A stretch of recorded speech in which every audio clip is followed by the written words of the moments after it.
And so the goal was always to have something more to me than being a chef. Okay. It just couldn't in there because most bodies won't even uphold the wear and tear of being a chef. Yeah, is that something you they can talked see about in school? 60s and stuff. No, but if you looked around enough, you see enough old. See, but it's that level of awareness, that foresight to plan ahead. Oh yeah, absolutely. I Am Consciously Curious, a podcast for those that are searching for meaning and fulfillment in their lives. My name is Victor Chan, and I'm on a mission to find out why people do what they do. I've interviewed white-collar to blue-collar, entrepreneurs to passion projects, and life is just too short to not produce meaningful work. Thanks for tuning in.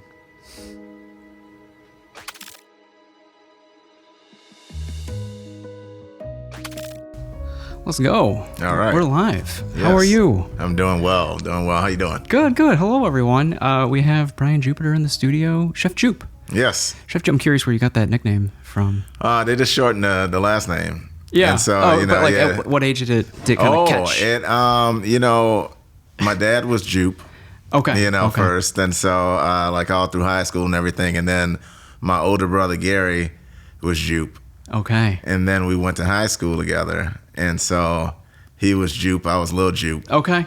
And then once he graduated, I was just Jupe. Okay. So I think that I hold it more because so many people calling me Jupe, so I'm sure some of his close friends will still call him Jupe, but okay. Yeah, I kind of took it. Wonderful.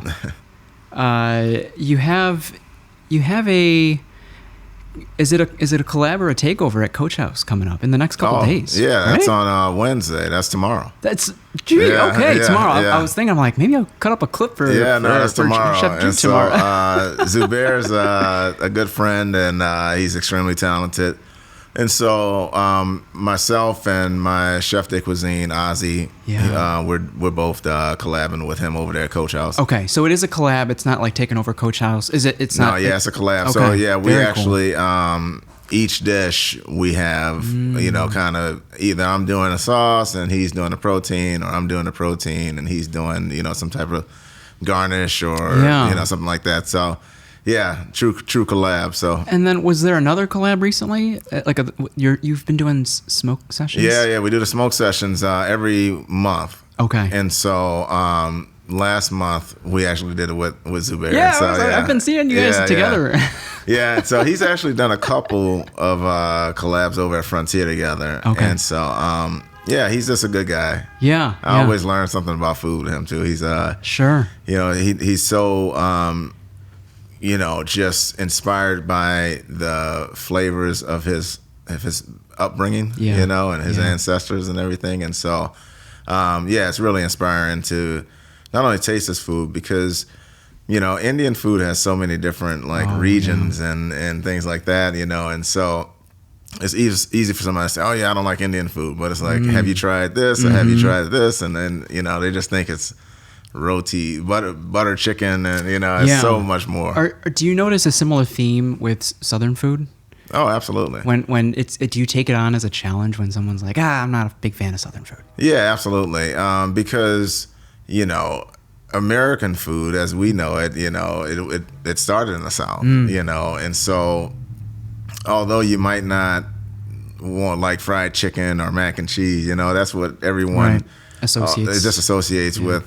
Soul food, Southern food. It's just heavy, just Sunday supper, Sunday dinner type of foods, and the flavors and everything. They're so much more vast than that. What's been like? How would you describe this current era or season that you're in right now? That could be part of 2025, or if any projects come to mind. Like, how would you describe the current season that you're in? Well, for me personally, or just like what we are personally.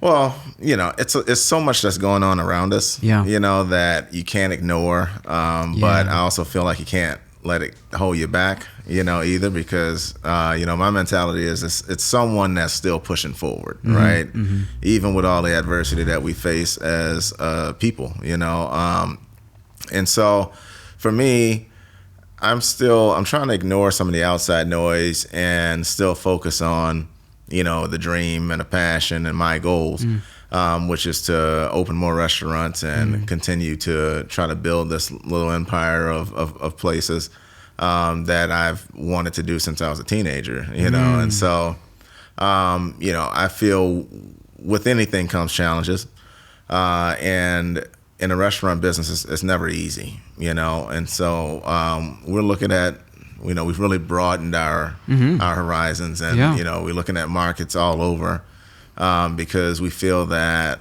what we have is unique enough to go anywhere, right? And so why stay solely focused on Chicago in this market when there's so much more out there? Well, that's so interesting. I'm looking forward to exploring that. As far as balancing stretching yourself too thin versus, I agree with you. I feel like it's a food that can be appreciated everywhere.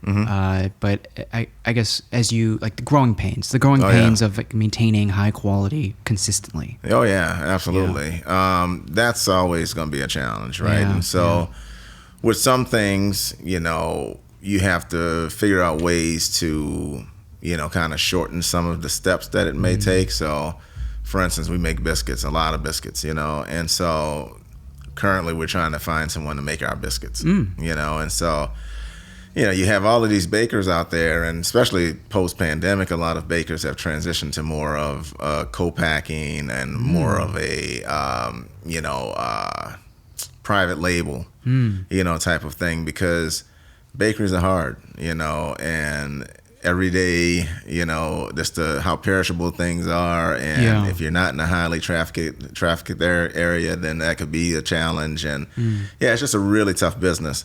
But if you do have some wholesale accounts, then you can kind of keep it all going, because you know that you have that's coming in every day and producing for someone. I guess from the baker's perspective, it's balancing what you want to bake as well as something that provides a consistent amount of revenue. Oh yeah, absolutely. And so, it's things like that, that to avoid some of those inconsistencies, then, we got to get somebody else involved in the production. I understand that. So at this point, I'm sure you've built plenty of systems in place to not necessarily automate, but standardize procedures, as well as probably have a team that you trust. Oh yeah, absolutely. And that's the toughest part too, really having those folks that share a passion about food.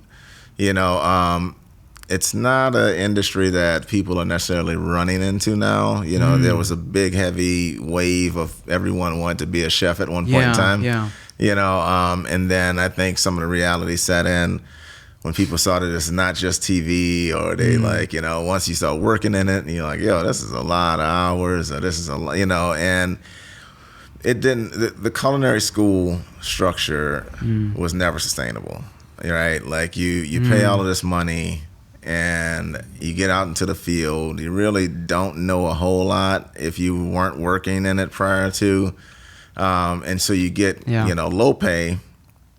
You have the overhead of all these student loans for an industry that really doesn't, it's not how you climb the ranks, right? It's not about the real degrees and that stuff, It's experience. It's like field experience. Absolutely, and so we saw that it was a failed kind of method, because a ton of culinary schools closed down. Including yours. Absolutely. Absolutely. I didn't get a dime back from that, I was like, can I get a stove or something out of one of the kitchens in there? And so, you're getting all this debt, and now there's a lot of programs too that you could get into that are more, if they're not free, they're close to free. You have things like Impact Culinary and Silver Fork, and it's, and so if you're trying to get like some baseline knowledge, then you can do that. And if you're really disciplined, you have the internet, so you have someone on there showing you how to make a stock, and showing you how to make every single sauce. Right, YouTube University. Brunoise a vegetable. Yeah, absolutely, and so it's really about how you apply yourself, and then, every kitchen is hiring, and so go work, Yeah. Because you previously taught at Washburn as well. And I wonder, later down the line, if that's something that you might still be interested in is education. But I wonder if you currently feel like education or traditional education is even necessary if the opportunity to be in a kitchen is abundant. Yeah, I love teaching. Yeah. And so it is something that I would look to do, even if it wasn't in a university setting. It would be something that, I would like to do down at the back end of my career. But, culinary schools are like, you need some base knowledge, right? Yeah. It just shouldn't cost you $30,000 to get it, Well, were any of these? I know you mentioned two earlier, but like you would probably go down the path of nonprofit culinary school if you could. Yeah, and even like a Washburn type of school. Is Washburn still around? It was at Kennedy King. Yeah, they moved it, and so they're struggling like every other culinary school to kind of keep people keep students in, because Kendall really downsized a lot, and so Kendall now like shares a building with the Art Institute, and so it's just really downsized, and because you're not going to have all those students anymore, and I also feel that over the pandemic, kitchen culture, had a real magnifying glass on it as well, and that too has began to change, and I feel that some of the chefs that, ran kitchens in a very aggressive manner, they've even either had to kind of, disappear, tone it down, or tone it down, and some of them have gone, but it's, I feel that you have to make these kitchens more inviting if we want to kind of turn this thing around some, Yeah, we've had those discussions before in the sense of, is the type of kitchen that was previously there necessary to create an environment for excellence? No. And I don't know that's the case. That's not the case anymore. Yeah, it's not. It's really not. And, I don't know if it ever was, right? Like, it was just kind of how we did it, and it just becomes one of those things that's just kind of grandfathered in, and you just do it. No one ever stopped to say, hey, or not enough people stop to say, hey, like, let's stop this, like, you don't have to treat this person like that. You don't have to degrade this person or whatever. And I think it was just a lot of ego that drove the chef, and that was applauded at a time, right? Like, if the most hard-nosed chef is winning the awards and they're considered the best, it's validated, absolutely. Yeah.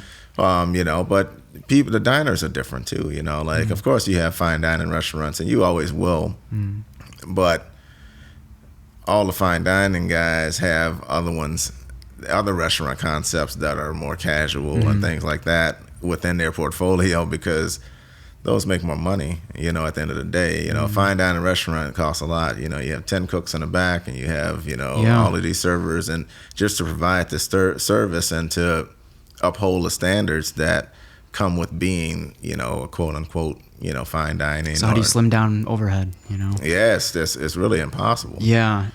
I don't know if I asked Zubair this. It's just like his ability to juggle all three, Lilac, Coach House, Mira. And if I were to guess, I mean, I know Coach House isn't every day, but that's baby. Yeah. And absolutely. I mean, he was in there cooking everything himself for a long time, He still is. I mean, it's like, and that's the hard thing about being a chef too, right? Because at some point you have to choose growth versus, still being able to hold on to that baby. I have been thinking about that recently, in the sense of like, what's enough for you? Like, there's no right or wrong in general. It's a very personal, subjective question. But at what point, when you continue to grow, are you doing it for the sake of reasons other than for yourself? Right. Like, are you doing it for ego, for fame, for notoriety, or do you need it to continue putting food on the table or a roof over your head? I think it's a mixture of a few of those, right? Because, you need the growth to obtain the wealth.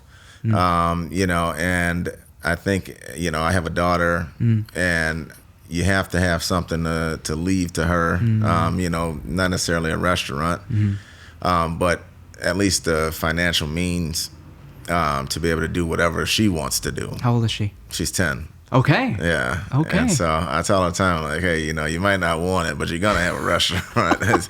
You have to decide what you want to do with it, but it'll be there, What is she curious about? Right now she's very artistic, okay. And so she draws and stuff. She cooks a lot, as well. She loves food, and she's very smart. And so I don't know which way she's going to take it yet. I can see her being a business woman. Yeah. At some point, I think that she is. Like I said, she's very smart. And she's confident, and so I think she has all the traits to take it over. And all you can do. I say we, like I'm a parent. I'm hoping to be a parent one day, but in the sense of just provide all the opportunities. Absolutely. Yeah. But for me, you get a little addicted to the that's what I mean. The grind, right? The growth. Yeah. Oh, absolutely. The journey. Absolutely. And but for me, also, I've been a chef, for so long. I started when I was in high school cooking in kitchens, and it's transitioned some now with Migos, because with Frontier and Ina May, it's a lot of infrastructure in there, and it's a lot of things that I don't have to worry about, or even I didn't even have to learn about it, which it was a mistake. In what sense? Like contracting, or like a lot of the accounting stuff. Okay. So back end stuff. A lot of the the licensing things, and a lot of the owning the business side. Like I said, with having a partner and the other ones, it's like I'm running a restaurant. He's doing all of that stuff. Yeah. And the accounting team is handling all of that stuff. I didn't know all that until recently. Tell me about your introduction. Is his name Mark? Yes. Yeah. Mark. Tell me about meeting Mark. And all I know, I haven't been to Lottie's, but Chicago Fire, obviously. Oh, yeah. And it's just tell me about that introduction. And I know you guys have done trips to New Orleans together, and just helping him, or showing him the appreciation and love for New Orleans. Yeah. How did that all start? I was looking for an investor. Okay. A long time ago. This is after Narcisse?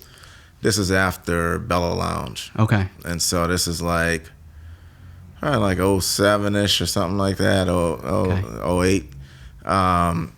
And so we had some mutual friends, and I had been to Lottie's because some of the bartenders that worked at Bella would go to Lottie's on Sundays, and so we had crossed paths, but we didn't know each other like that.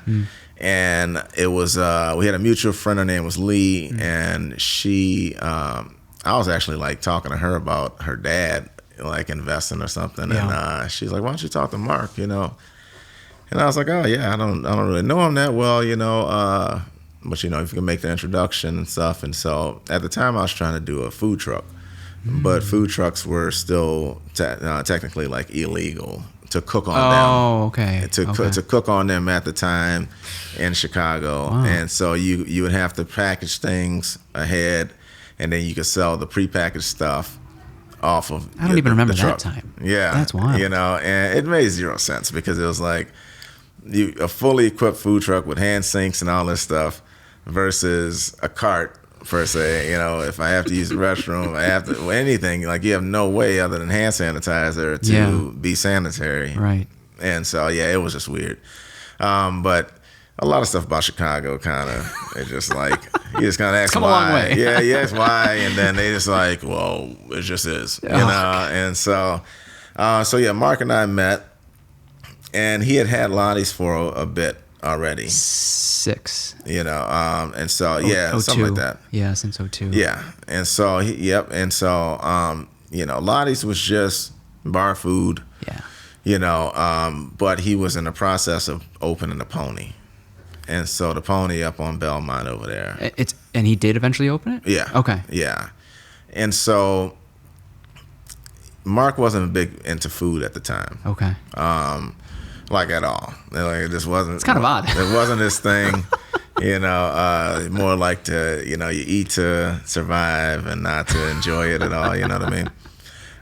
But he has some close friends that are Okay. big into food, and so that kind of helped me as well because, you know, they knew the vision of what I was trying to do.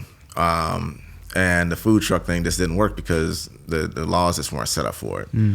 And so we started looking at some places together.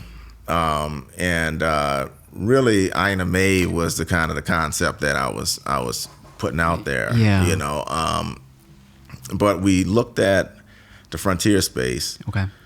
which was called Karosh before. And I had been to Karosh before. I had some buddies that lived down the street, just, you know, in the industry. And Karosh was known for having like some crazy like industry parties and stuff like that. And so we looked at Karosh, but it was big and it definitely wasn't like an Ina May vibe, you know. And so we looked at it and just didn't think that it would work. And so some months passed, and, you know, he and I were still communicating, and he had asked me if I could just help him out, like change up some of the menu stuff at Lottie's. Nice. And so, you know, I just made some like minor alterations there. Like people at Lottie's don't like too much change. Like the customers, you know, like they like, look, just let us have our tenders and our. Has it remained a neighborhood like bar even past Chicago Fire popularity? Yeah, it's a everybody bar. It's an everybody bar. Okay. And during the week, you'll see some people that are traveling and stuff like that Okay. that'll stop, that want to see it and take the pictures out front Yeah. and things like that. The merchandising on it has been, you know, a good plus as well, just with the game popularity. But it's like the cool spot for the young folks that don't want to be in a club. You know what I mean? Okay. Yeah. On the weekends and stuff. And so Sure. yeah, really good energy in there. And Lottie's does well. Their food even has evolved over the course of the years. You know, you're still winging it and burger and pizza and stuff, but it's still good quality. What were the changes you brought at the time? I think one of the main things was that we was going to start like battering the chicken tenders ourselves or whatever. Oh, cool. Instead of doing the frozen ones, and everybody was like, no way. You know, And then they tried it and it was like, yes, no, way. we just changed it. Oh, no. It was just like, nah, it's not even worth it. So You know? were any changes kind of made, or Yeah, it was more. or did it just deepen your relationship with with smaller Mark? things? It was like, you know, upgrading the burger bun, upgrading the pizza topping, upgrade, you know, like those little subtle but things. noticeable. Yeah, absolutely. You know, and getting a little more organized and things like that was kind of the main accomplishment. But it's a vessel. It's an opportunity for Mark to see you and how you operate. Absolutely. You know, and you know, during that time we were still, you know, kind of getting to know each other, you know, per se. And so Pony was coming. A friend of mine named Curtis McGee, who had worked for me at Bella Lounge, he was going to be there opening chef. Okay. And so Curtis and I are close. And so I was helping him, you know, kind of get opened over there, and you know, get set up and ready to go. Still, you know, Mark and I are looking at different stuff or whatever, and some time had passed, and I want to say it was a good probably 8 months or so. Wow. And the Karosh folks came back, was basically like, hey, you know, make us an offer. You know, and we got to get out of this. Oh, okay. And so, you know, Mark came to me again, was like, you know, what do you think or whatever, you know, and I think we went back in there again, and then he shot him an offer and they accepted.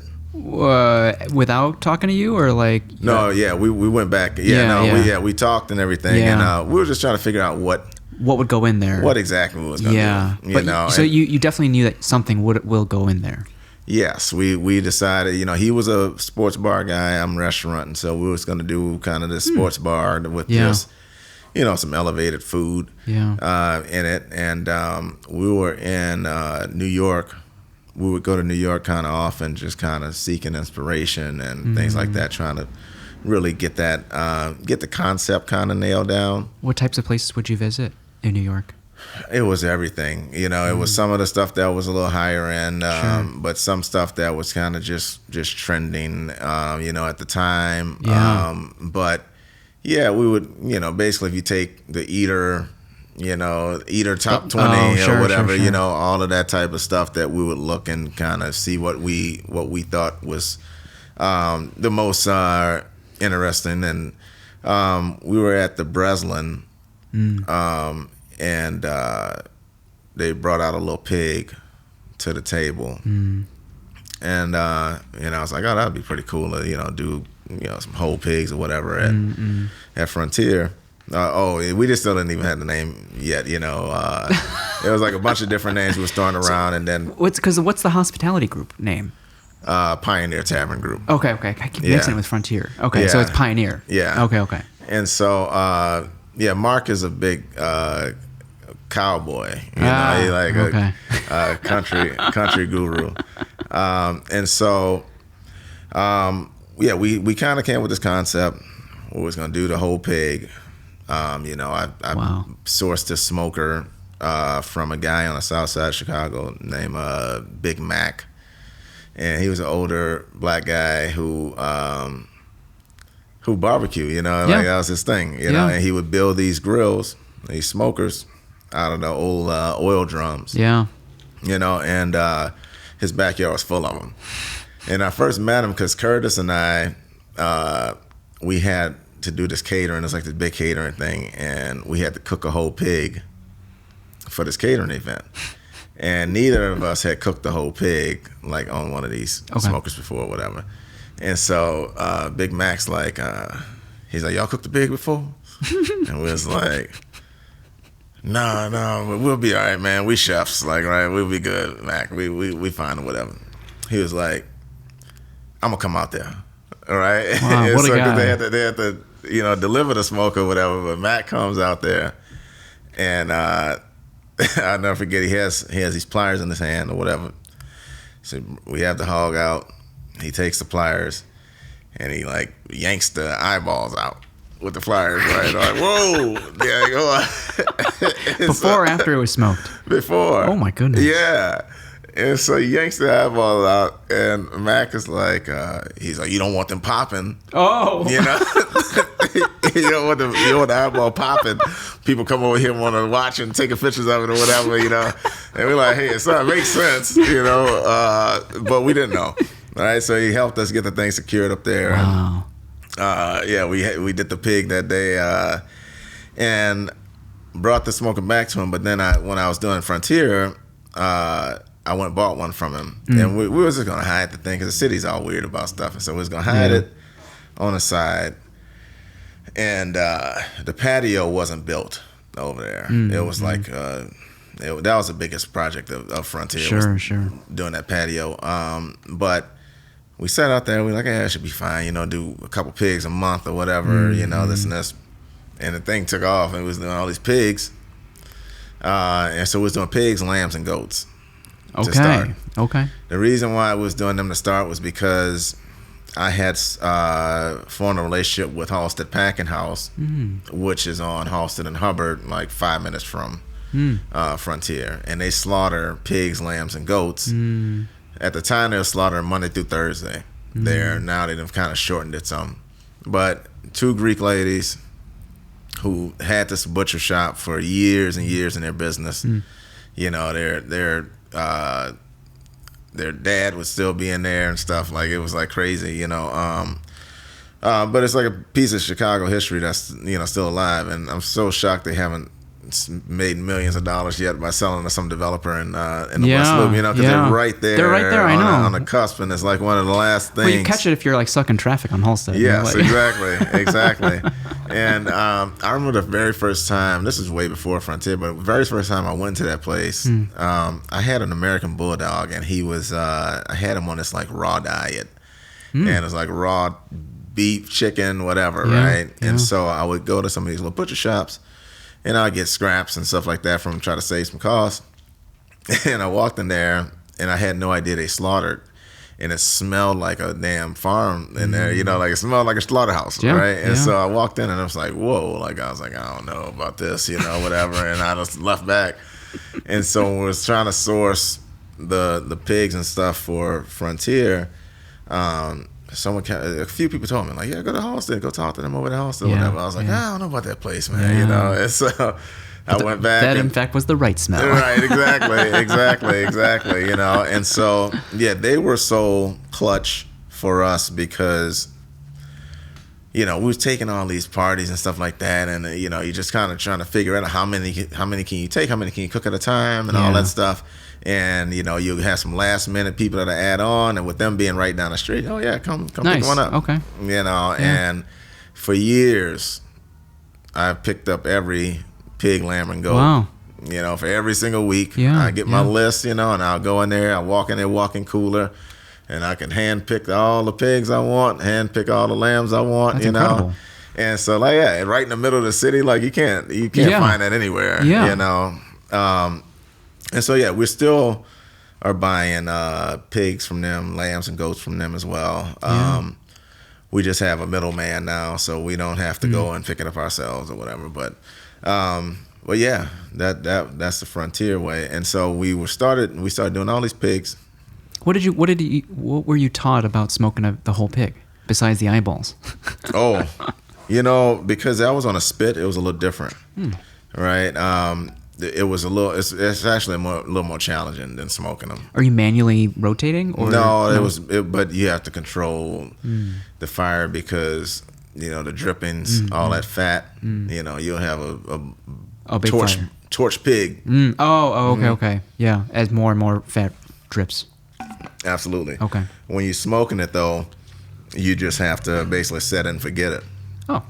You know, and so the smoker that we was using initially, you know, then you have to kind of monitor that thing because you're feeding it fire. You know, you're feeding it wood and charcoal and things like that. And if it's a hot day, then it's going to cook a lot hotter because, you know, the vessel is hot. And so we were doing all these pigs, and then we started getting complaints from the neighbors.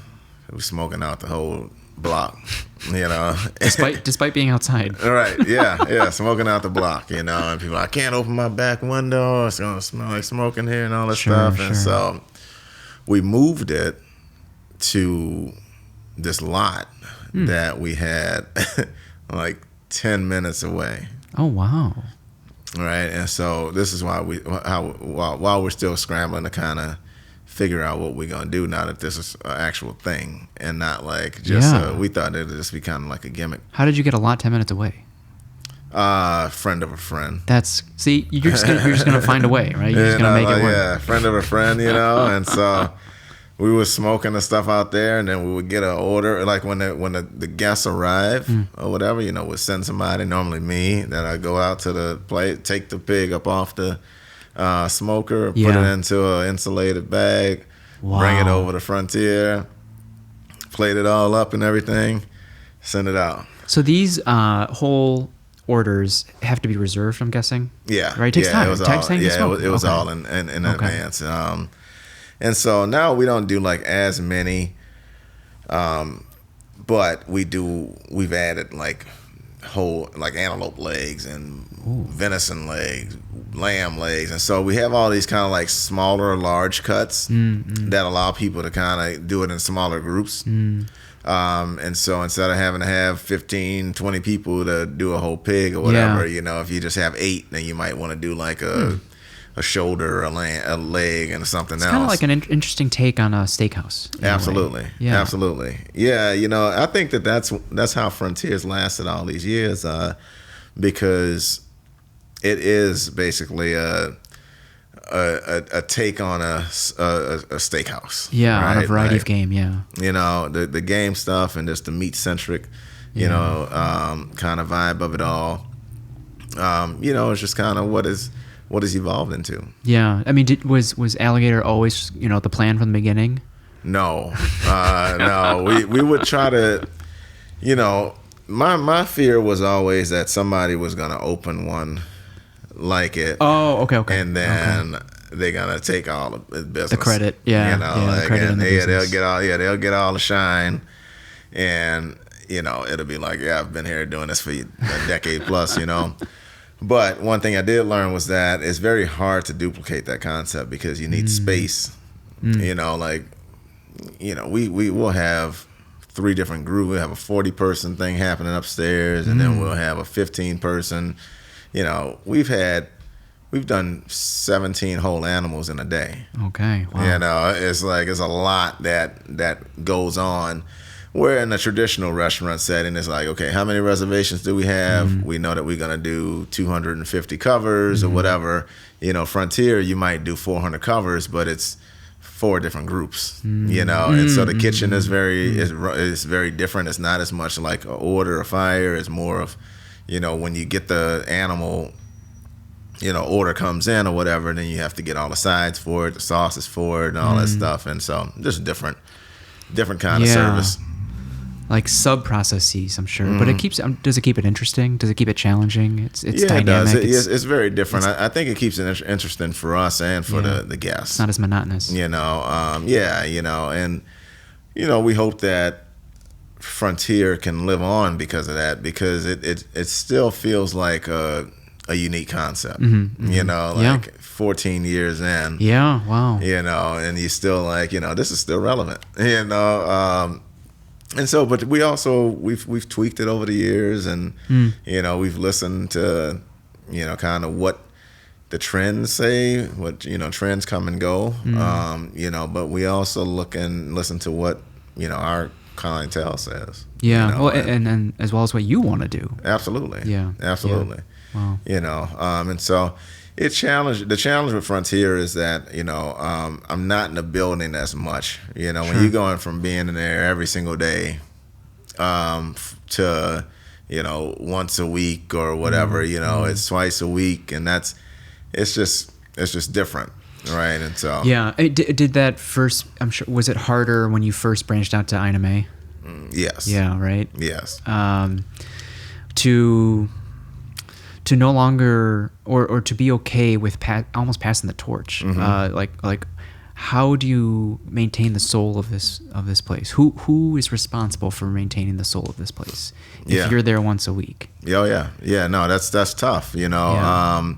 And there now, I have Ozzy, who's been with me for some years now. We've been together over 10 years. Okay. And then the manager matters, right? We've had some very good years at Frontier. We've had some really bad ones as far as, the things that we knew was going on internally. And a lot of times it's bad management, bad leadership that sinks the ship, And so you need to make sure that your front of house manager is someone that's strong, that's someone that people, can trust and can depend on, right? Because people want to be led.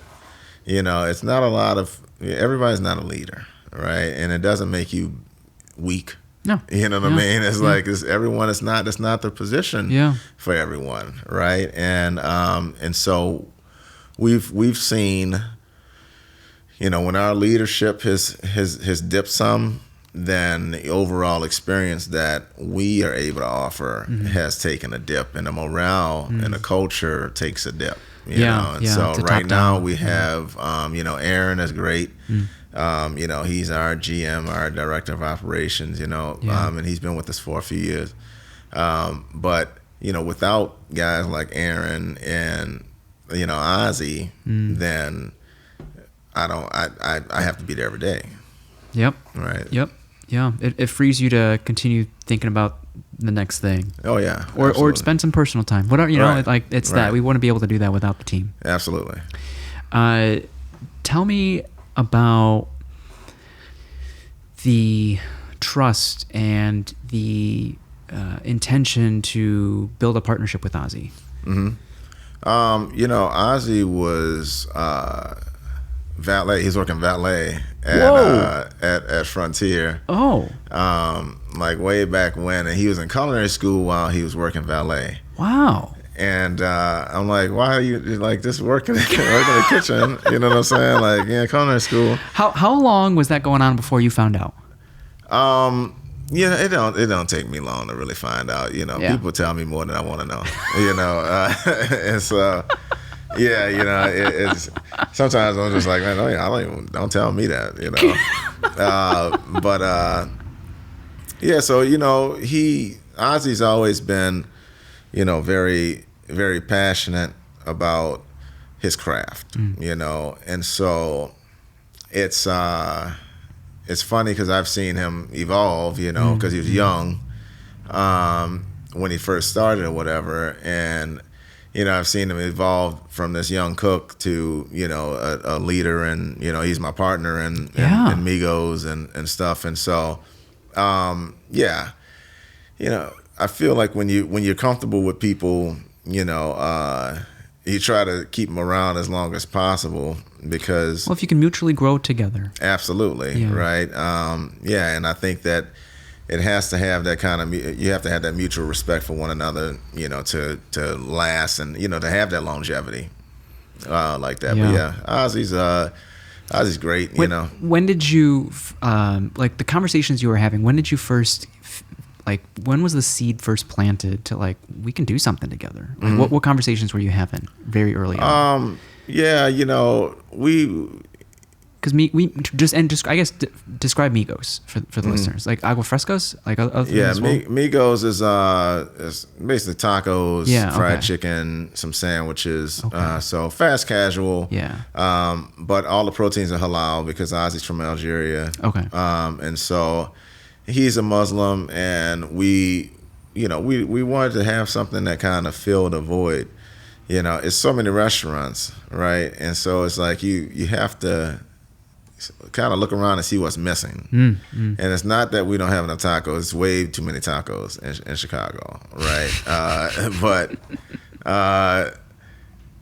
the halal aspect of it is something that's different, right? There's a lot of halal food, but a lot of the halal food is all the same. And so to give, and that's a huge community that want a variety in the foods that they eat. Yeah. You know, where they go out, and you know, and yeah, so that's why we went with that. The place was built out as a Mexican restaurant before, and so it was cheap enough for us to get in there without having to bring in a bunch of investors and spending all this money or whatever. And then the overhead was low enough for us to, you know, kind of get it going. Because you could give people business plans and they'll look at it, oh yeah, you know, sounds great, you know, but they can't like see it. The vision. Right, you know, and so sometimes you need kind of like this little showroom for people to come in and they like, oh, okay, this is what you was talking about, right? Like, this is what you meant. I understand it now, right?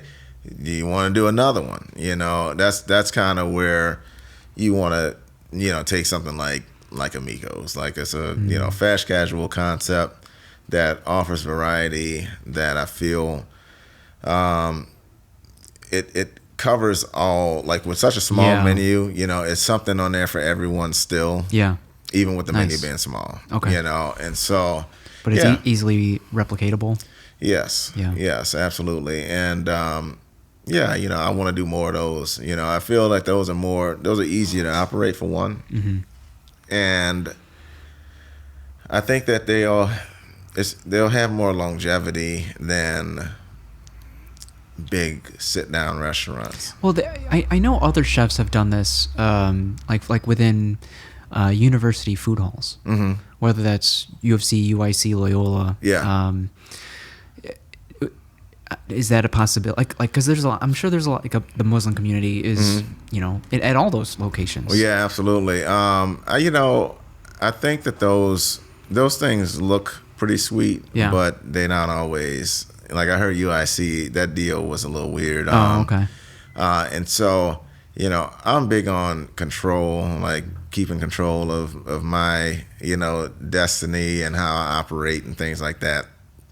And so, you know, I think that with some of those universities and stuff, you kind of have to abide by the rules of the schools a little bit, you know. And there's some shackles. Yeah, and I don't really like sometimes constraints can fuel creativity, but other times they feel like shackles. Right, exactly. So, you know, those, and I think that traditional food halls, you know, the ones that popped up like crazy over the pandemic and stuff, you know, I just don't think those things are sustainable. I heard one of them was charging 35%. Oh, yeah. What are you supposed to continue? How are you supposed to survive if they're cutting it out? And then you can't survive because people don't want to go to the offices. right? And so it's, downtown is like you have no lunch business and that type of stuff. Well, but it's not like what it used to be. When these offices were full. Yeah.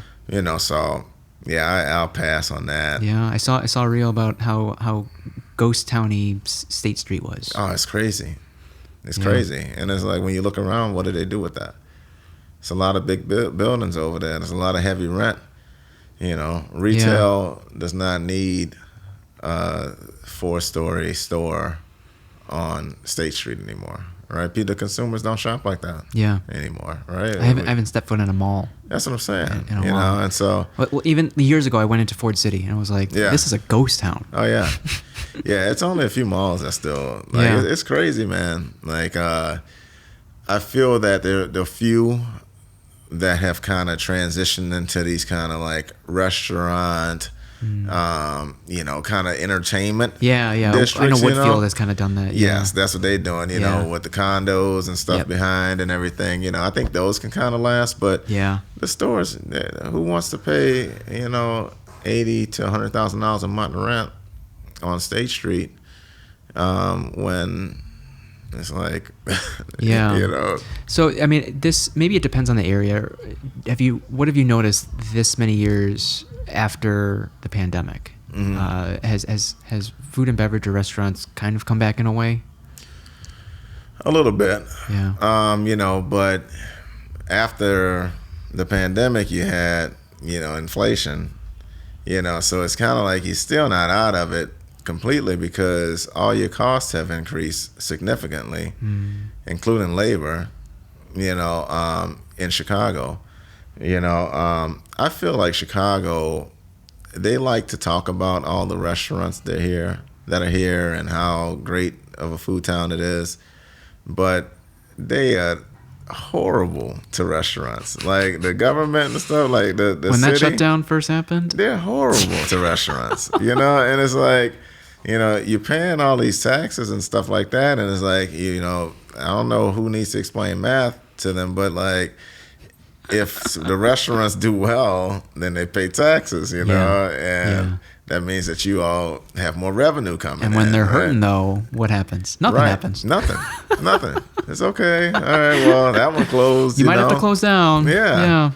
And so you see it even just traveling and negotiating in the suburbs. Oh. And that, that's been a big chunk of where business is going from the city, is now in the burbs because there's good restaurants in the suburbs now. We recently frequented downtown Naperville. Really? It was popping down there. See what I'm saying? It's like, why? Well, why? And then they do stuff like this construction on the expressway where it might take you an hour. It's a bottleneck, I know. To get home at midnight. Yeah. It's like, what are we doing? It makes no sense, but, it is what it is. And that's why as operators, you have to look at it like, what's the next move, right? Yeah. Because right now, Chicago is West Loop or bust.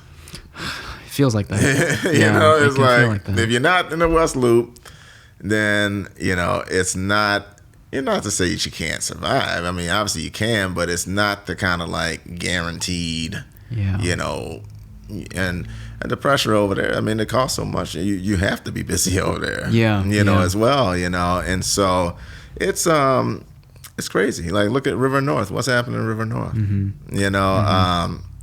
Does River North come back? There's a lot of vacant stuff there too. They still want $50,000 a month for and damn. So it's. Yeah, I don't know. Chicago will have to. I think Chicago will have a little bit of a wake up call at some point where it's the businesses have to stand up and say, hey, look, like what are y'all gonna do, right? We love Chicago. We love the people. We want to be here. You all need to back up and slow it down a little bit and let us. Let the businesses win a little bit. Yeah. Because if the businesses are winning, then everyone's winning. Yeah. You're employing more people, you're paying more taxes. So, well, I guess in actionable steps, what would that look like? Like tax breaks for those that have businesses already, and what about the entrepreneur that wants to start something? How do we incentivize that? Mm-hmm. Yeah, it's hard to start. Yeah, there's a lot of stuff that say it's easy to start, but it's so hard to start, and it shouldn't be. Right? There are some good programs out there that I feel try to help educate a little bit. Yeah. And but it's tough, right? Because rent is high, labor is high. Yeah. Yeah. The solution on labor, I don't think is. I don't know if you ever find one, because the rent keeps going up. And so the restaurants that already operate at less than 10% margin, right? As you increase these outside costs, even if it's about 1%, right? It's just not enough points left there for you to really survive. Yeah. As you keep getting kind of nipped at, right? Yeah. Higher taxes, 1%, higher labor, 2%, and then it becomes a point of like, why am I doing this again? Chasing, 5% or whatever. It's just not realistic. I don't know. At the when we went to Margaret Pock, that was the first and last. Maybe I just don't go out a lot, but like first and last place where they embedded it into the cost of food, and take away tipping culture in that sense. Yeah, and I think that does help. At the end of the day, I feel like they should have left the servers alone, because I felt it was a perfect job for anyone that wanted to do it short term. Yeah. They could do it long term. Yeah. They could do it on the side. They could do it while they pursue their dreams. And it was this thing that you could just kind of jump into. You have to have some talent too. The good ones are really good. Yeah. But it could take you anywhere, in the country. Right. And so you can move and you can walk down to the local restaurant in your neighborhood, try to get some days, some shifts or whatever. But now the government wants it all, right? They have to get that tax money. So we're specifically talking about tax and tips? Yes. Okay. Yeah. And so they want that money, right? Yeah. And I get it, but if the restaurant has to pay that, the restaurant can't pay that gap. No. There's that aspect, and then consumers are peeved by the added 20% automatically service charge. And just build it into the food. Yeah, but then the food gets too expensive because But I guess there's no surprise on the bill, right? Like it's they've made a choice to get this food despite the cost, but then when the bill comes, they're like, what is this? They're not surprised anymore. Yeah. I just think that the more expensive food becomes, less ordered, more critical people are about what it is, and I feel that the expectation level is going to increase with this, right? Sure, so if that burger gets to $25, right? Why is it $25? And I'm going to compare that $25 burger to every burger that I've gotten at every restaurant, and it's just like, this burger sucks. Well, really, it's a really good burger. It's just not a $25 burger. Yeah. Right? Yeah. Well, what do we ought to do to make it a $25 burger? Or like make it feel like a $25 burger? I never want a $25 burger. I don't want it.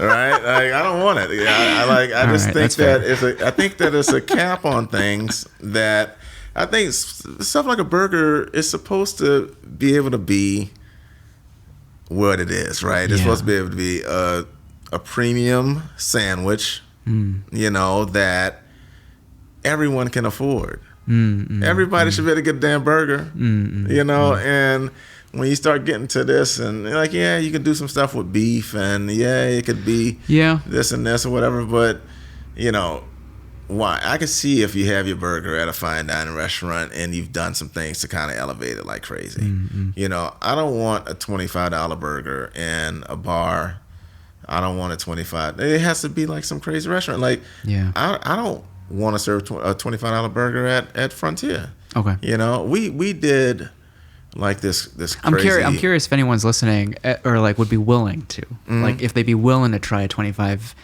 burger at Frontier. They would pay it. Yeah, they would pay it. You know, yeah, people would pay it because you can hype it up. You know, you can do enough things to it to warrant it. Right. Especially because people have probably had a lesser tier burger that was $20. You know, so what's another $5 if this and this or whatever, you know. And so if we're doing, you know, prime whatever, and we've smoked some brisket chunks that's getting ground, like all of that type of stuff, and then you can, you know, you can push that number, you know. But I think that you really start pressing people to only have you one time, or only have you once a month. I think it's worth trying. Yeah. I think it's worth trying. If let's say you had scraps from smoking something, you know, just like, you know, experiment with a burger. Yeah, we did. I mean, we've done some like some wild game burgers and stuff like that we've sold for, you know, $28, $29 and stuff like that, and they move. Yeah. You know, but I think that, you know, when you're building menus, right, you have to have some areas of value, right, to where the consumer that might not, because we might be going in a group, might be 6 of us, right? Yeah, that everyone can participate. And I might not have it like you know, or a couple people in the group or whatever. And so when I look at that menu, I'm like, what can I really get on this menu, right? And if everything is just at the top of its range, you know, I might feel a little uncomfortable, you know. It reminds me at Jason Chan's new spot, Cav Roach, they have 2 burgers, and the higher level one has caviar and white truffles, essentially. Yeah. But they have a very good regular burger as the first one. Yeah. Yeah, see, I don't want caviar on my burger, right? Like, you know, I just don't. I don't want it. Like I want it. Well, there's always Red Hot Ranch. Yeah. And I like Red Hot Ranch. All right, I like them a lot actually. You know, I just don't. I understand that. You know, because I really like caviar, right? And there's so many ranges of caviar now. You know, when I moved here, Narcisse, caviar was our thing. Yeah. You know. And at the time, I knew nothing about caviar when I got that job. Okay. Right? And so I had to do a lot of studying and a lot of learning. How long did it take you to acquire the taste of caviar? You know, I really didn't dislike the way it tasted. Yeah. I just didn't understand the varieties of it all. Okay. You know, and so we were selling back then, selling $450 ounces of beluga caviar. You can't even get beluga now like that, you know. And so, but the appreciation I feel for that caviar is why I wouldn't want caviar on my burger now. Because not all eggs are caviar. I mean, they are, but it's like, you know, like, it's like you give me all this fat from this burger with the caviar. It's going to add some salinity to it or whatever. Yeah. And it's like, give me another way to take my money. All right, don't take my money by putting that. Just put it on the side of somebody. Yeah, let me just do some bumps. You know, like absolutely. You know, and that way you could really appreciate it. Now, I've had caviar on potato chips. I've had caviar on fried chicken. I've had caviar on so many different things. I haven't tried the fish fillet yet. You know, that used to be my McDonald's buy was a fish fillet.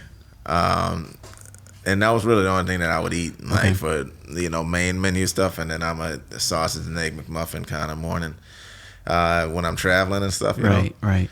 But I could see it work on a fish fillet, I guess. Now they brought for the Chef Mitchell, for his, I believe, anniversary. He put caviar on the chicken sandwich at Red Light Chicken. Oh, really? Yeah. That was fantastic. Yeah. It looked fantastic. Yeah. The caviar and fried chicken thing has been going on now for a little while now. We did a couple specials with it at Ina May, you know.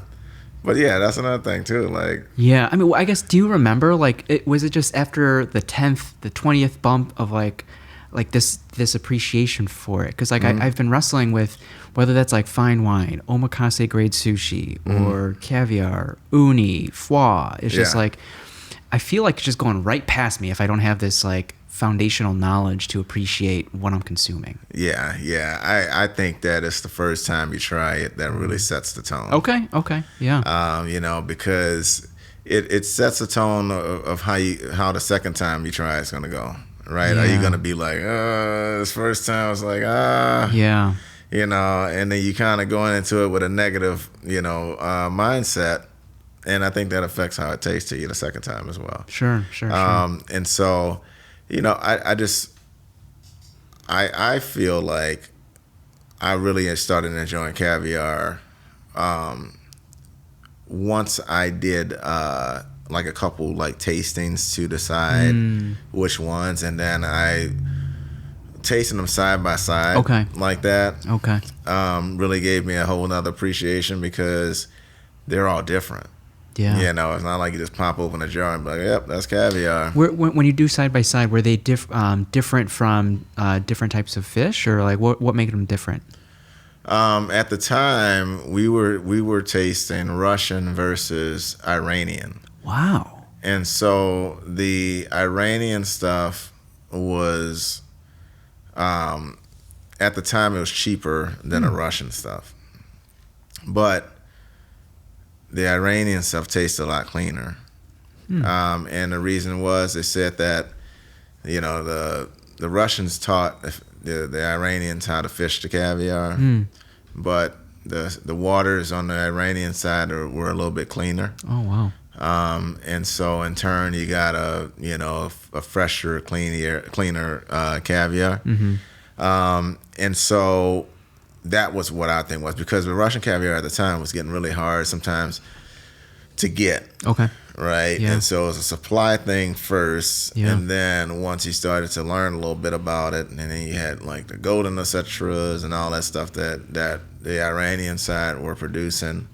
And so, yeah, like really appreciating the not only the process, but the different flavor profiles. When you first got that role, it was because of a connection that you had in Miami to Narcisse, and then did you apply for the executive chef role, or did you have like a CDC role prior to that? No, the chef, his name is Jason McLean. He moved me to Chicago. I worked with him in Miami at the Shore Club Hotel, and he calls me one day and he's like, yeah, would you be interested in moving to Chicago? Yeah. And at the time I was looking to move. I was looking to leave Miami, but I was going to either go to the West Coast or I was going to go to New York, because at the time New York was kind of like where you went. If you wanted to go and like really earn your chops and this stuff, then you was going to go to New York. Go to New York. Okay. Are we talking in general, or like French food, or what? I just thought, just in general. I felt like the competition was tougher. This was still when people was like really competitive in this cooking game. You know what I mean? Like you go in the kitchens and, you got you a couple cocky guys. You got, one asshole. You got, it was just way different. You walked in there, your knives were sharp. If you had dull knives, you was hiding them from people because you didn't want them to talk shit. And so like it was like it was way different, right? And so I felt, I was gonna go and test the waters in New York. And then Jason called me about the Chicago opportunity, and I had never been to Chicago before, but I'm like, well, that's another market, like a big market or whatever. And so I came up to visit. I stayed for like a week. I enjoyed it, and I was like, yeah, let's make the move, right? So I make the move, and then not even 6 months, I don't think it's even 6 months in, Jason left. Like, Jason's like, yo. Well, and what was his role in the... Jason was the executive chef. Oh, he was... Yeah, and so the plan was, because they was going to do a Narcisse in Miami. And so Jason's thing was like, okay, well, come up here, we'll work together, and then I'll go run Miami. I see. Or whatever. So Narcisse Miami never happened. So the plan was for you to always take the helm, but it kind of happened a lot faster than it did. Right. It was supposed to. Right. Okay. Yeah. And so, and then Jason left, and I went to the guys that owned it, and I was like, hey, I didn't really come here to work for anybody, else or whatever, because, if they just hired some other chef that I didn't really vibe with, then to be executive. Yeah, then if they would have, then I wouldn't have. I didn't want that to happen. Yeah. But we hadn't really built the rapport with one another either. And I was very young. Yeah, 22, and 23. Technically, I was like not even qualified to be an executive chef yet. Right, like I could cook, but I hadn't built menus, and I hadn't even done a schedule for anybody yet. Yeah. Right. Yeah. But I did know I didn't want to just have somebody else come in there. The kitchen was too small to have somebody that she didn't like working in there, honestly. And so I went to him and I said, hey, I've worked with Jason for a couple years, and pretty much, give me this opportunity to run his kitchen and stuff like that. And so, it took him a minute to, kind of figure it out, I guess, because like I said, they didn't really know me. I don't even know if they even looked at my damn resume, to be honest with you. I think that Jason was like, yeah, I'm bringing my guy. They was like, all right, cool. Because, they had no idea how old I was and stuff until I was like about to leave. Did you gave off a very mature presence? Yeah, I mean, I think that I was always very good at presenting myself well, and I grew up in a flower shop. My grandmother had her own business, so I knew how to. I didn't know how to run my own business, but I knew, what the standards should be. Oh, hospitality as well. Yeah, absolutely. And so. They thought about it. I had the general manager there. His name was Nick Laro, and he like advocated for me. He's like, yeah, let's go give him a shot. I think he's got it, whatever. And they gave it to me, and changed the menu and all this stuff. And I was like, what do you know about caviar? I was like, I love caviar. It's like, I got on the phone with these guys like, yo, send me caviar. I don't even know what it tastes like. I think we had it once in culinary school. Yeah. But this wasn't something that, I definitely wasn't eating it in New Orleans at my mom's house, but, and so, it was a little bit, overwhelming at first. Sure. Yeah. But what did you do to rise to the occasion? To become the executive chef you had to be. Oh yeah, and I knew how to cook, right? Like, and at the end of the day, if I could get good food on the plate, I could figure it out. Like, I could figure out the rest of the stuff. Just get the food good first. And like I said, it was a very small kitchen. My dishwasher there, his name was Jose. He ended up working with me for. Man, Jose worked everywhere with me, like except for Washburn. We stayed together for a good probably 12, 13 years or something like that, and then he went to be a mechanic. He got certified, and he's like, no more kitchens. And I was like, Jose.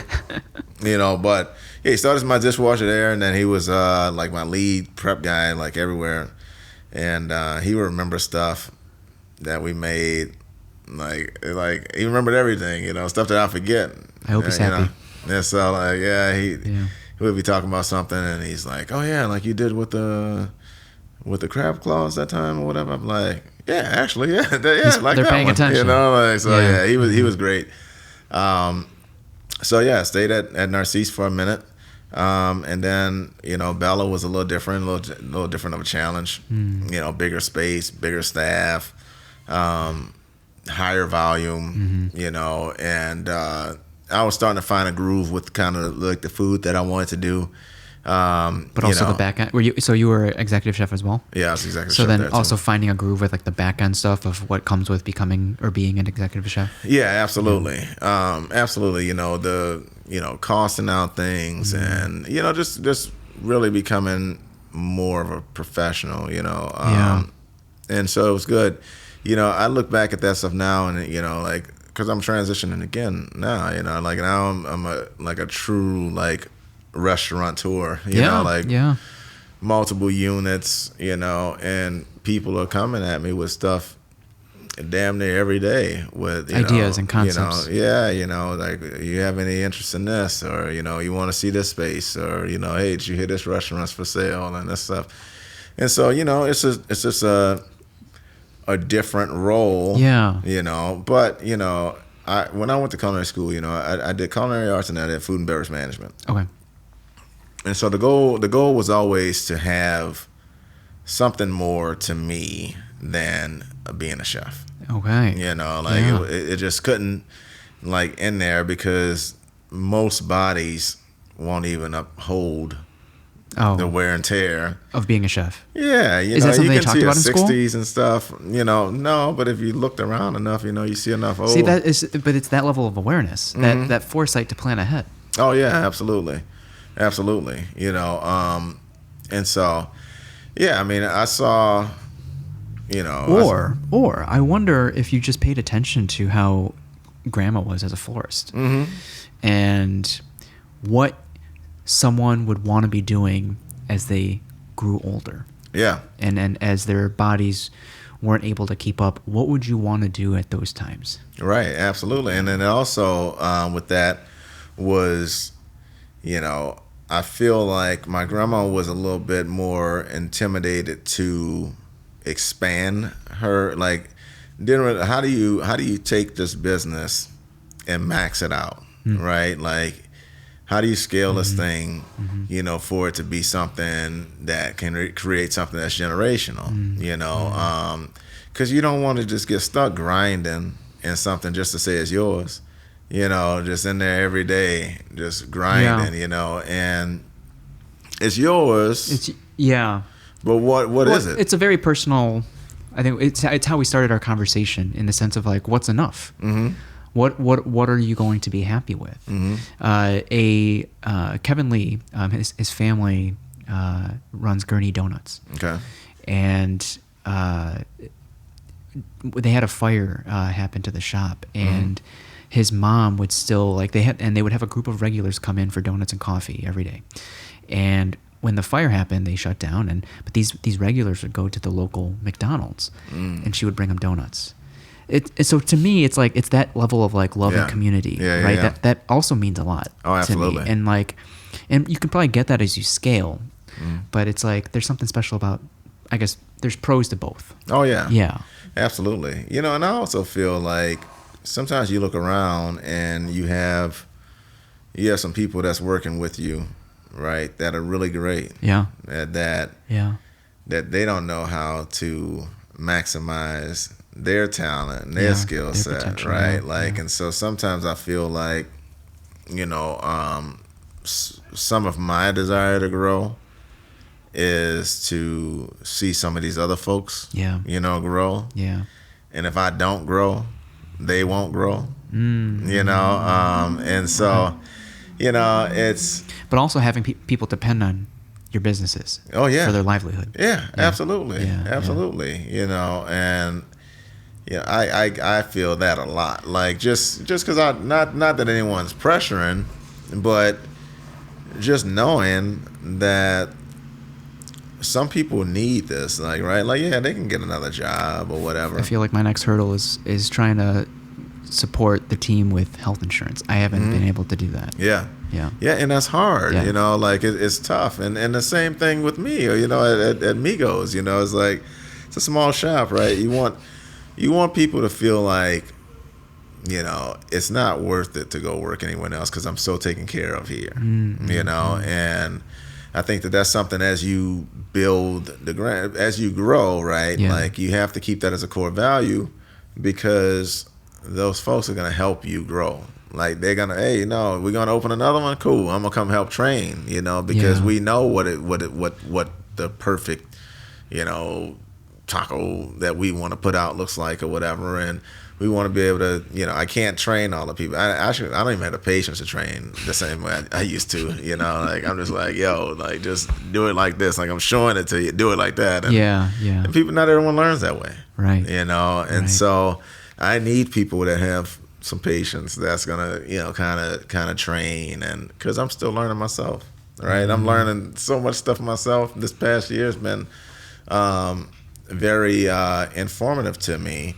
and when I do the next one, I'm doing another Migos in Bronzeville. Nice. Okay. And I feel like I'll be ahead of the game compared to when I did this first Migos, right? Like, recipes are all locked in and whatever, and you've done it once before. It'll be different, but you've done it. Where do you see Bronzeville, maybe Hyde Park, like in the next 10, 20 years?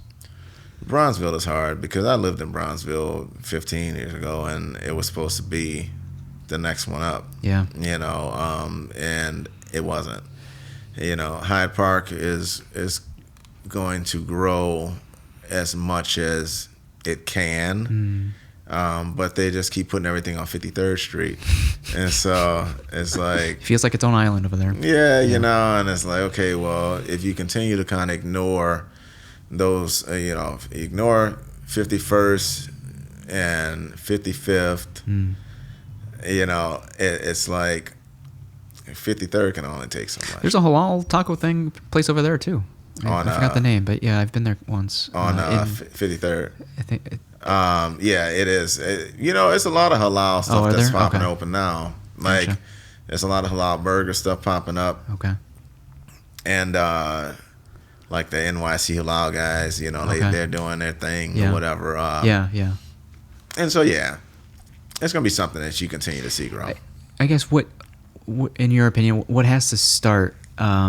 Who has to make the first move in order to, like, where is the onus to invest in a certain neighborhood? Like, why do certain neighborhoods get neglected, unfortunately? It's a few reasons, right? Chicago, with their aldermen and women, you putting like another layer of government in there that, the alderman is going to make it. It's really going to have a lot of control over whether it changes or not. Wow.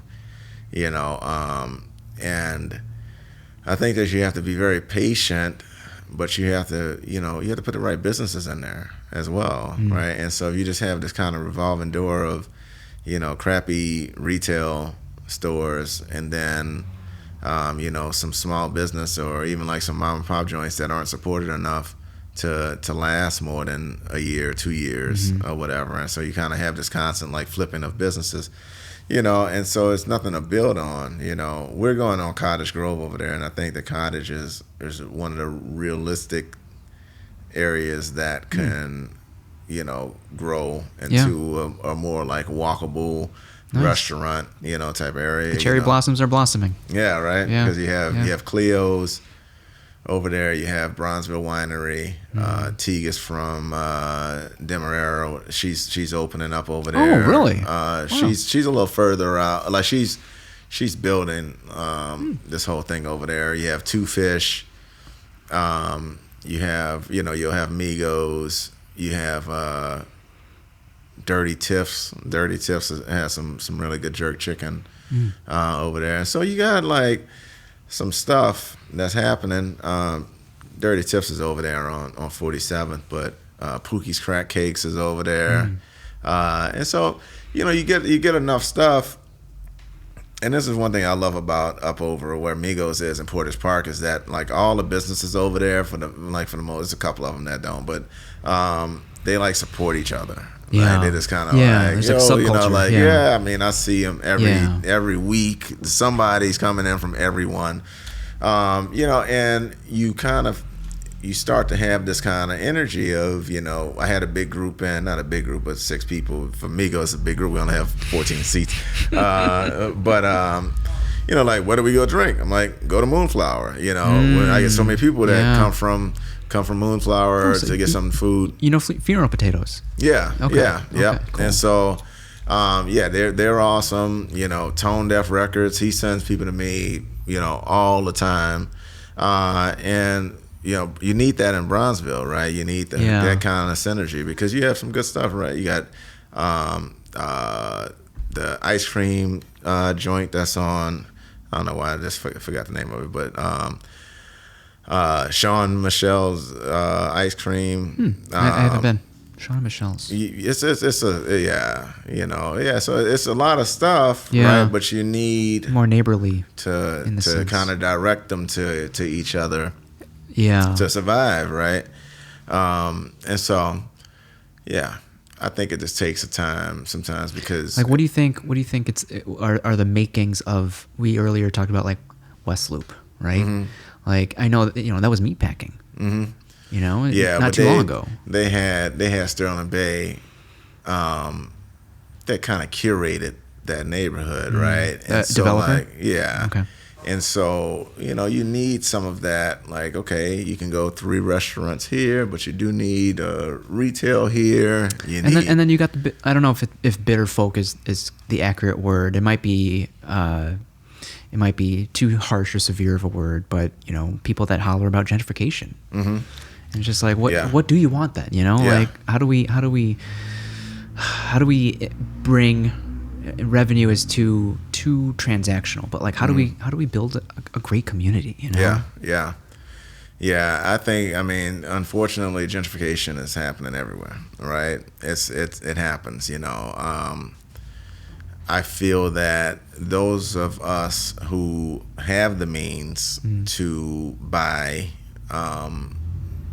areas in our communities, you have to do it, right? And so if you don't, then you can't really complain about the gentrification part because somebody will, right? And so, and we face, I know blacks especially face challenges with having the means to do that. I know. I learned so much from Sherman's bus tour as well as Tanika's folded map project. Yeah. It's insane, right? Yeah. And so, that's just when an area is deemed valuable, no matter how bad it seemed before, then a lot of times it's a matter of time. I grew up in New Orleans. Katrina was the fastest gentrification of any city ever, because literally you close every project except for 1 or 2 post Katrina. Everyone gone. It'll take you decades. Look how long it took to get Cabrini Greens down. Yeah.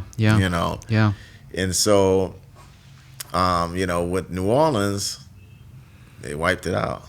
Wow. And one event, and then folks that went to Atlanta, went to Houston, and all that stuff, by the time they came back, you couldn't afford where you used to live. It was gone, okay. And so get ahead of the curve if you can.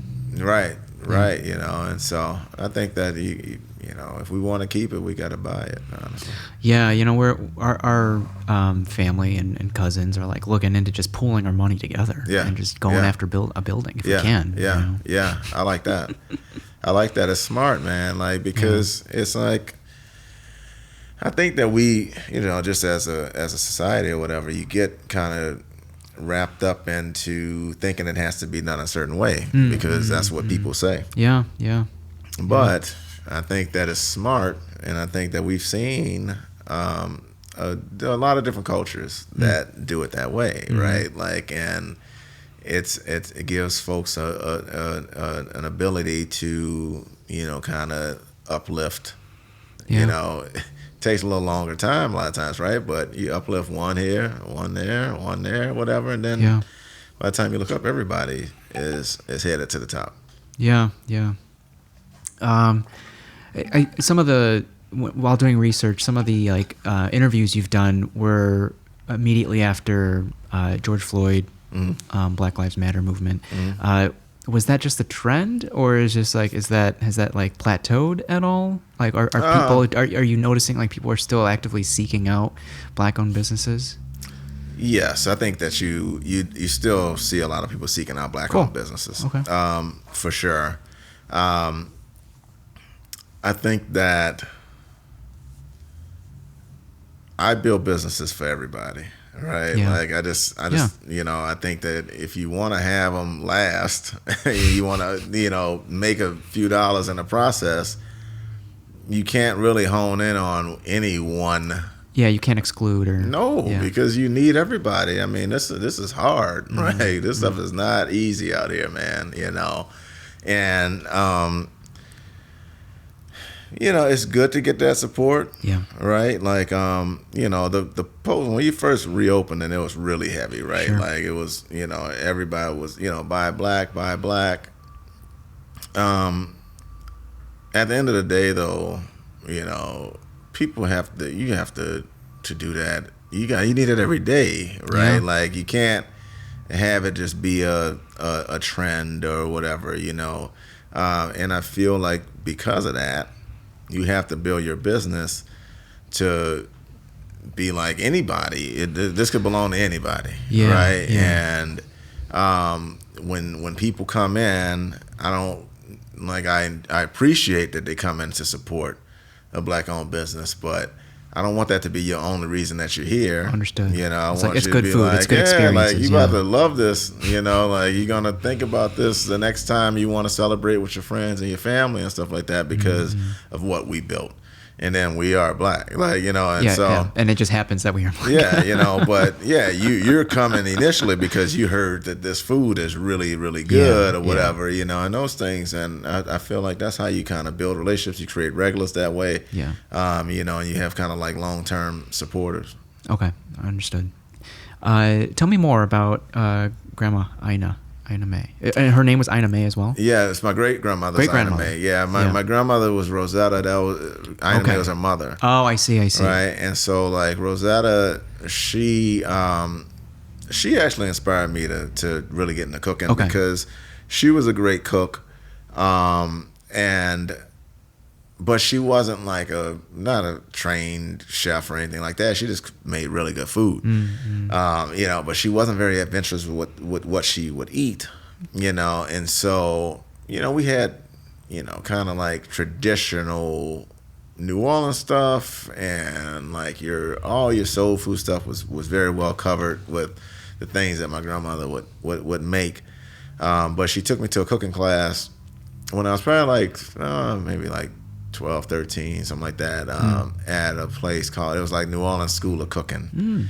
And so we made like bread pudding and some red beans and stuff like that. And so it was some traditional New Orleans dishes. But she took it with you? Yeah, cool. Yeah, and it was the first time I really met a chef, like a professional chef, and his chef whites and things like that. And his name was Elliot Roussel. And Elliot Roussel was an interesting story because he worked at Brennan's. Brennan's was considered like they were like the Let Us Entertain You of New Orleans, right? They were the big dogs. They discovered emerald and stuff, and so and so that's Commander's Palaces, Brennan's, and so like they were huge. And Elliot Roussel worked at Brennan's from a dishwasher. Wow. Worked his way up to the executive chef, and he's hosting this class.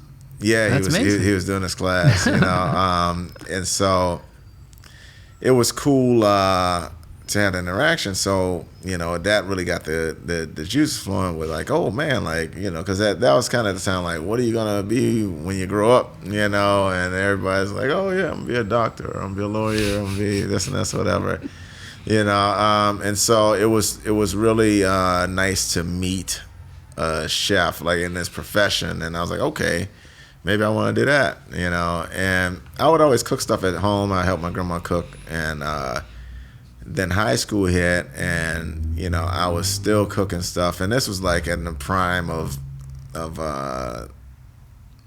Food Network, like when it was still, it was like Emerald on there, and it was some good, like he was still cooking. Rachel Ray. She wasn't part before her time. This was like the originals, right? Yeah. So it was I like remember WTTW, like Batali, Yank Cook. Yeah, Yank and Cook. Yeah. Iron Chef. Yeah, Iron Chef was great. But like the originals on Food Network was like Batali, Flay, Emerald, Yeah. Ming Tsai. Oh, I'm not familiar with that one. You know, it was East meets West. East meets West. Oh, with Ming sounds Tsai. familiar. That sounds familiar. You know, and so like that was kind of like the core. And shoot, Emerald made it to where chefs were quote unquote celebrities. Yeah. Right. Yeah. Nobody before Emerald. Like people didn't care about the chef like that. Before he was bamming and all that stuff, and he had the the audience, cheering and stuff like that. That's when the chef became an entertainer. That's a good point. Yeah. Right.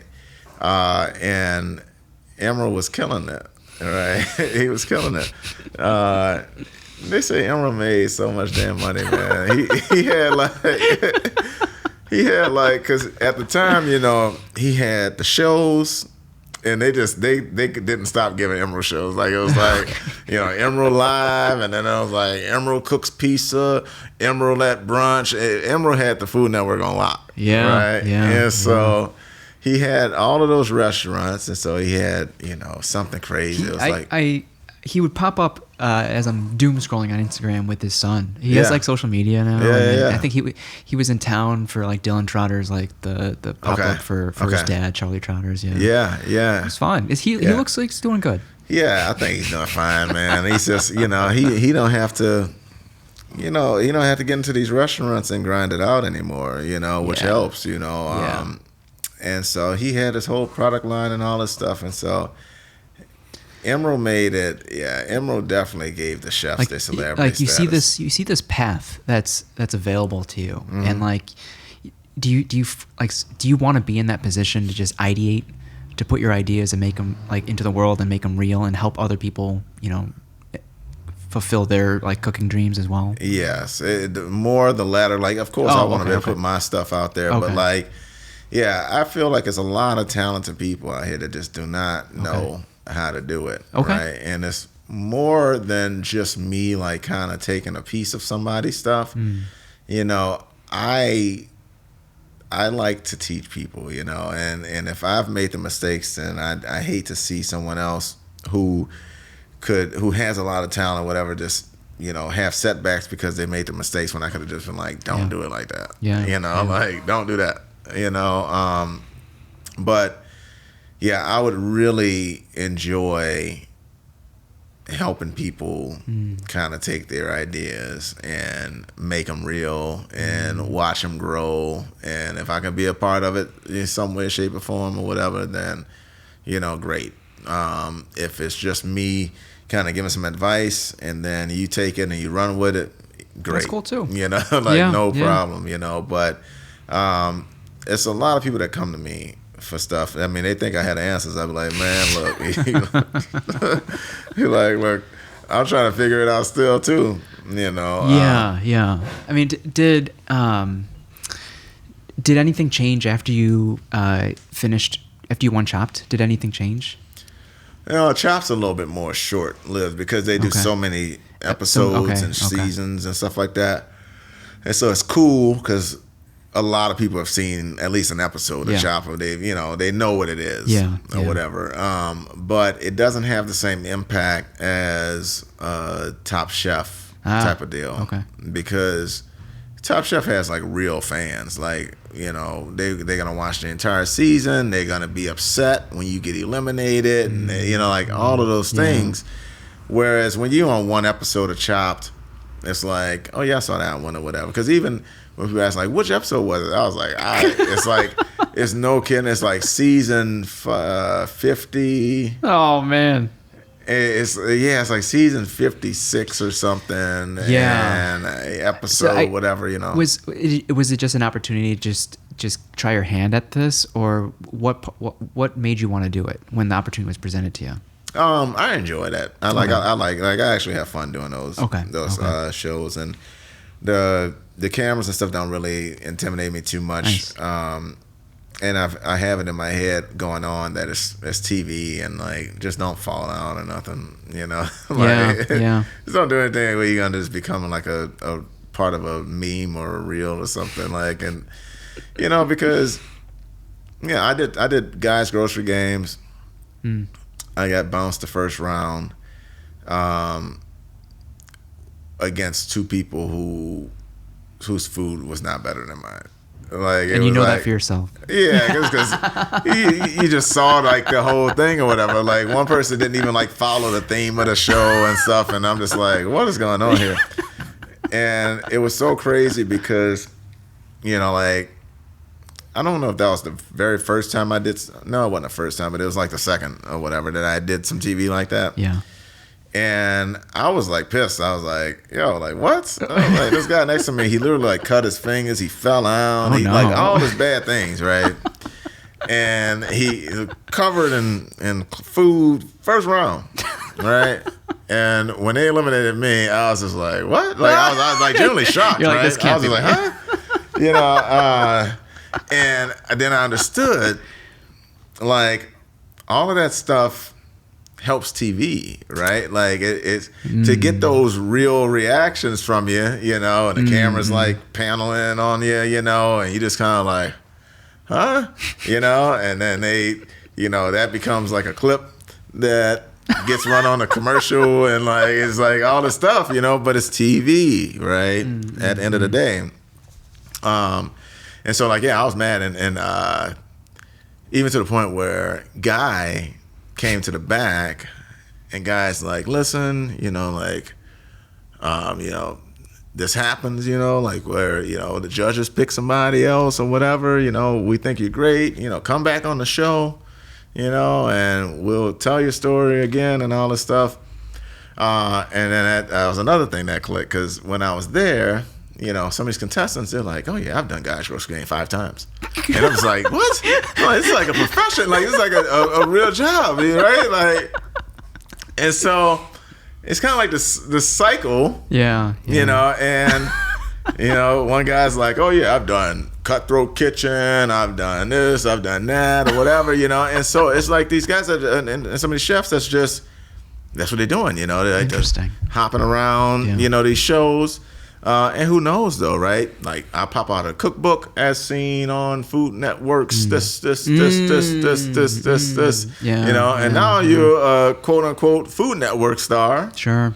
And who knows if you could cook or not, right? Like, you could get up in front of that camera, credibility, and, like, in some sense, and so I do enjoy it. I don't know if I would enjoy the long ones, like the sure. like a where you have to be Chef. away, where you're just away all the time and stuff. That wouldn't. I think after a little while, I'm just kind of like, all right, I'm over that. But yeah, it's TV. They need reactions. They want genuine reactions. You know, like the lady's like, so what are you gonna do now that you just got eliminated from Guy's Grocery Games? I'm gonna go back to work. Like, the same thing I was gonna do if I won. Like I said, to go back to work. The opposite is noticed at the British Bake Off. It's also supportive. Yeah. Some of those big ones like that one, they're a little bit more stressful. Even like the team one, the Bocuse d'Or. I'm not familiar with that one. Yeah, so like that's like the Culinary Olympics, okay. And so they'll have Team USA and they got Team Japan and team like all this stuff, and so everybody's like tight whites, and everything, chef hats, and they're creating all of these like really over the top, type of platters and presentations and stuff like that. So those, I don't know how much fun I would have with that. Like I don't know. I might be a little too rustic for that. Not as refined. Are you also popping up soon? I think June at Marisol at the MCA. Is that happening? Oh yeah, that's happening, huh? Yeah, okay. It is happening, and it's something that's so crazy because we had talked about that, and it just never came about or whatever, we got pushed back or something like that, and so like that's gonna be. Oh, so it was supposed to be sooner. Yeah, well, we've been talking about. I see. We've been kind of speaking on that collab for a while. Nice. Now, but that's gonna be awesome. So, nice. Yes, Hamill's an amazing chef and amazing person. Haven't had dinner yet at Lula yet. Yeah, you gotta go, man. Yeah, I know. I've only had brunch. Yeah. I don't know, man. Jason's just such a great. Storyteller, great writer, great chef. He's an awesome person. Yeah. The only reason why I found that write up was because in a previous episode you mentioned your friendship with Lawrence Latrero. Oh yeah. And you know, like, despite all the hardships that you've shared, like whether it's, you know, the pandemic or just being a restaurateur in general, or growing pains, you've never been shy about philanthropy. And giving back. Yeah, absolutely. Yeah, Latero, he's a good people too, man. His ass almost had a heart attack or something. Yeah, and so it's good to see him back moving around and looking good and stuff. So yeah, big ups to him as well. Yeah. Is there anything else you want to share or put out there, manifest in the world that we haven't talked about? Yeah. Manifest. Yeah, man. I don't know. You know, like as we grow in this industry, you know, I've had the opportunities to do a lot of these collaborations now. Yeah. You know, I like to say that I brought the collaborations to Chicago. Everybody's collaborating now. I love it. I want to say I introduced it because Smoke Sessions was something that, you know, we were looking to just kind of ignite something at Frontier, right? Like it's 14 years old. It's like, so when did the collabs first start happening at Frontier? We started Smoke Sessions now 2 years ago. Oh wow, that's and it, huh? So yeah, maybe a little over 2 years for that actual thing, you know. Yeah. We've done other collabs over there, but these actual, like the Smoke Session style, has been going for a little over 2 years. Well, probably close to 3 because Aaron's been so it's been a little bit now. But we've had a bunch of different chefs in there for those, and I just love the energy that it brings, and then the guests are so happy, you know, because they're like right there, you know, we plating up your stuff and you're sitting like right here, and so they could just ask you questions. They get to, you know, take all their pictures and post and all that stuff. And so I want to just keep doing more of that stuff, you know, and I want to take Migos. I want to put Migos out of the country. Oh, wow. All right. What's the first location out of the country? It's a good question. I'm trying to figure that out. But my friend Ty Dang, you know, he's doing a project. He has a project open in Hong Kong right now, and it's he told me, he said that, you know, like kind of like the management deals or whatever, you know, licensing deals or whatever. He says the cleanest money you ever make, you know, and you know, it's some reality to that, because as chefs, like they're strictly chefs, right? It's hard for you to make like a lot of money. Well, if you were to trade your time for money. If you trade your time for money? But when you license your reputation and your name and your brand. Yeah, you know, and so he's like, you know, you just go to Hong Kong, you know, once a quarter or whatever, and, you know, checks on it and, you know, tweaks the training, and if recipes need to be changed and stuff like that, you know, but, you know, it's hard to find the time, right? Like, even though he's traveling to work and stuff like that, and I can't speak for him, but I know that for me, you know, it gets you away from the daily grind of what you have there, you know, and I feel like when you come back, you know, you're refreshed, right? And you're ready to pour it back into the business and pour it back into the folks that are working with you. Well, you're building brands that are larger than yourself, right? So like we talked about earlier, how like, you know, if your name was on the outside, I'd be expecting, you know, Brian Jupe to be here. But if you're here once a year, you know, 1/4 of a year, it's like, what is this place? Absolutely. But Amigos, you know, it's like, you can get, you know, come and go as you please. Right. And, you know, really trying to grow it out to, I don't know. I think it could be something big. And I don't know exactly what it is, but I think there could be something big. And was it Ozzy? He feels the same way? Yeah, absolutely. Absolutely. You know, and Ozzy still likes to grind and work hard, and he likes to run. He'll get there. He said running around like crazy and stuff, man. I'm just like, nah, bro. I just can't. I do have friends that they see what management does to people, like people that were once their peers, and they're just like, I don't want to do that. Yeah. But maybe because they have a team that they have to micromanage. So if you have a team that you can delegate to and trust, then it allows you to free up your bandwidth, physically, mentally, to think about higher caliber things. Absolutely.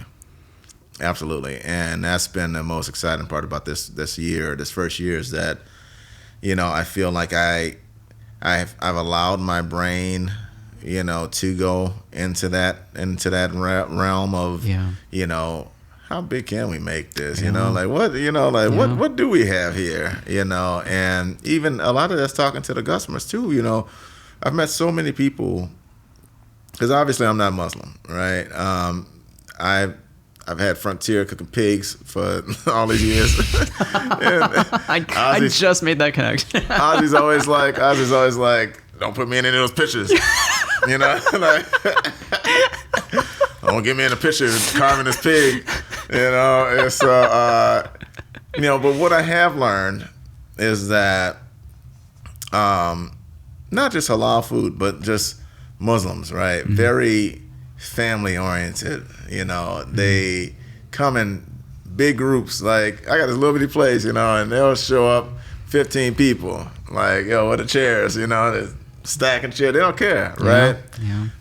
And some of the nicest folks that I've ever been around, and so when you look at the population and how many folks have not just come here, have been here, communities all across the country, I'd rather focus on some of those markets with what we do with Migos and with spinoffs of Migos or anything like that, because everything else is so copycat, right?